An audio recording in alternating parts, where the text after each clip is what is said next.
Assalamualaikum warahmatullahi wabarakatuh. Berjumpa lagi di channel Dinde Lucky Plant, channelnya pecinta tanaman hias. Apa kabar teman-temanku semua? Semoga teman-teman dalam keadaan baik dan sehat walafiat ya teman-teman.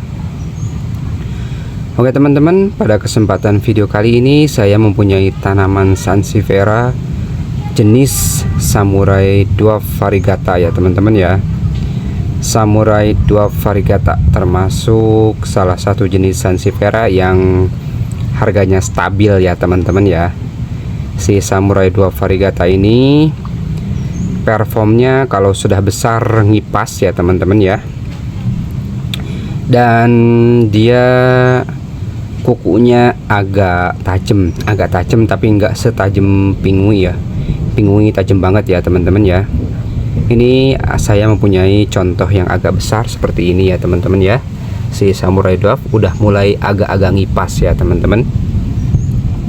Di sini yang akan saya sharing adalah mengenai si anakan Samurai Dwarf ini yang stolonnya menjulur ke bawah ya teman-teman ya. Idealnya itu kalau misalkan stolon anakan yang bagus seperti ini ya teman-teman ya, dia menjulurnya ke atas tidak ke bawah seperti ini ya, bagus. Jadi dia pertumbuhannya bisa maksimal dan terkontrol ya teman-teman ya. Idealnya seperti ini ya teman-teman ya. Jadi stolonnya ini dari indukan ke atas langsung keluar anak seperti ini ya teman-teman. Ini yang di permukaan media tanam, ada juga yang seperti ini teman-teman ya.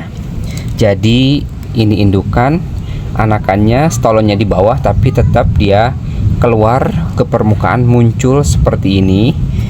Ada pula yang seperti ini teman-teman, dia muncul di atas induknya teman-teman ya. Di atas persis induknya seperti ini teman-teman ya. Ini kalau kita perhatikan sekilas seperti pucuk induk, padahal bukan. Ini adalah anakan yang menempel di atas induk ya teman-teman ya. Biasanya seperti ini akarnya itu tumbuhnya agak lama ya teman-teman ya, karena dia terhalang oleh tanaman induk. Jadi kalau misalkan ada yang seperti ini teman-teman, alangkah baiknya kalau sudah agak besar dipindah aja, dan walaupun belum berakar tidak apa-apa, nanti dirangsang pengakarannya dengan menggunakan pasir malang murni yang halus ya teman-teman.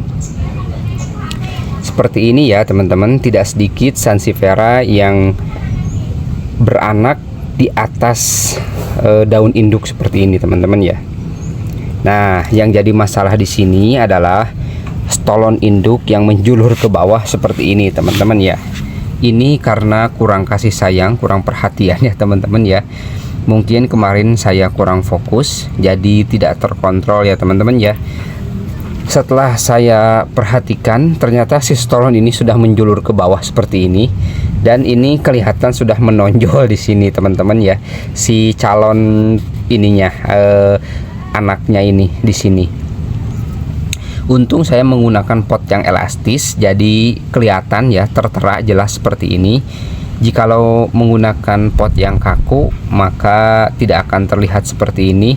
Mungkin dia akan melingkar-lingkar di bawah, dan itu akan memakan waktu yang lama sampai dia menemukan permukaan. Dia akan melingkar terus ya. Jadi teman-teman ketika mempunyai indukan yang sudah lama tidak beranak, teman-teman harus curiga ya. Harus curiga, dan teman-teman harus segera mengeceknya ya.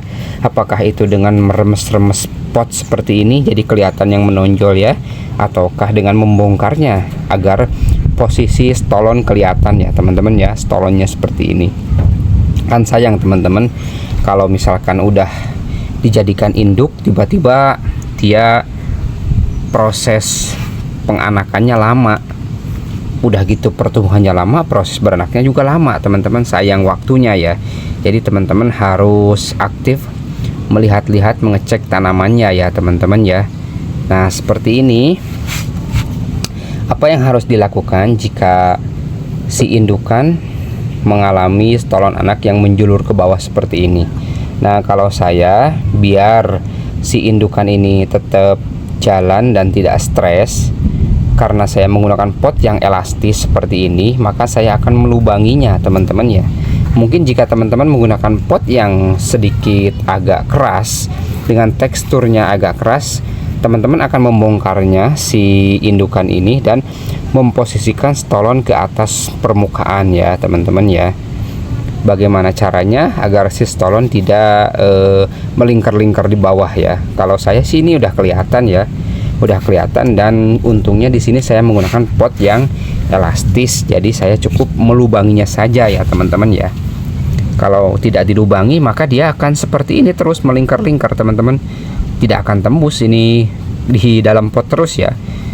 Saya pernah mengalami satu kejadian bahwa si stolon ini di bawah tuh melingkar-lingkar, itu udah kayak ular, dia nggak bisa keluar, dia mencari-cari sinar matahari permukaan gitu untuk keluar, dan dia tidak menemukan. Jadi lama banget ya di atas, di bawah itu melingkar sama seperti ular seperti itu teman-teman ya. Jadi untuk yang ini kita potong aja di sini si potnya ya, kita bolongin, lubangin, bismillahirrahmanirrahim seperti ini. Hati-hati ya teman-teman, jangan sampai stolonnya yang terpotong ya, seperti ini teman-teman ya, lubangin.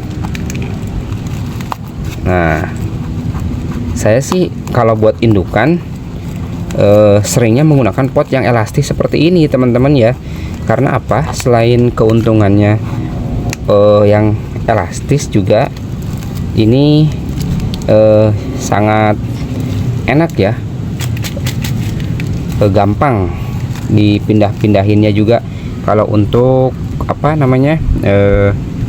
pemisah anakan, diremes-remesnya itu gampang ya teman-teman ya. Jadi dia tidak kaku. Nah, ini udah kelihatan tuh si stolon anak ya. Jadi tinggal kita buka aja seperti ini. Dia jangan diapa-apain, udah seperti ini aja. Nanti dia keluar calon anakannya di sini teman-teman ya.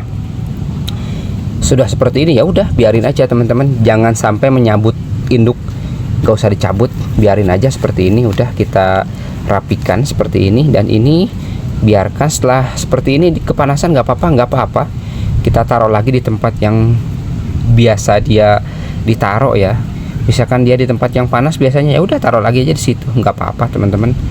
Dia akan beradaptasi ya seperti biasa ya teman-teman ya. Ini kalau misalkan ini nggak dibolongin, wah alamat lama teman-teman ya, udah pertumbuhannya lama, dia juga lama melingkar-lingkar di dalam sini ya teman-teman ya. Nah, ini untuk teman-teman bahan perhatian ya untuk para pemula, para penghobi baru ya teman-teman ya. Mohon maaf ini mah kepada para senior, para suhu yang udah lama ya, bukan maksud mengajari. Di sini saya hanya sharing saja ya, hanya berbagi, khususnya kepada para pemula, para penghobi baru yang belum mengerti, belum paham betul tentang Sansevieria ya teman-teman ya. Di sini saya berbagi ya, bukan mengajari ya, saya berbagi pengalaman selama ini di Sansevieria ya teman-teman ya. Jadi seperti itu teman-teman ya. Intinya teman-teman, kalau misalkan teman-teman mempunyai indukan, teman-teman harus aktif mengeceknya ya teman-teman ya. Si jenis Samurai Dwarf, Samurai Dwarf, terus si Robusta Dwarf tuh stolonnya itu pasti sering melingkar-lingkar ke bawah kalau misalkan kita tidak aktif mengeceknya. Aktif mengeceknya dalam artian seperti ini. Kalau misalkan ini baru nongol nih si induknya, ini si anaknya, ini calon anaknya, stolonnya ini baru nongol. Nah teman-teman langsung ditadahin pakai sendok atau pakai agar si stolonnya ini tidak merunduk ke bawah ya teman-teman. Diakalin, diganjel pakai plastik, apalah sejenisnya gitu ya. Kalau saya sih seringnya menggunakan sendok ya teman-teman ya, sendok plastik, karena selain dia anti karat, nah juga dia tidak menghantarkan panas ya teman-teman ya. Kalau dari bahan logam menghantarkan panas tidak baik ya teman-teman, takutnya nanti gosong teman-teman. Oke teman-teman, untuk sharing kali ini saya cukupkan sampai di sini. Kurang lebihnya saya mohon dimaafkan. Terima kasih dan wassalamualaikum warahmatullahi wabarakatuh.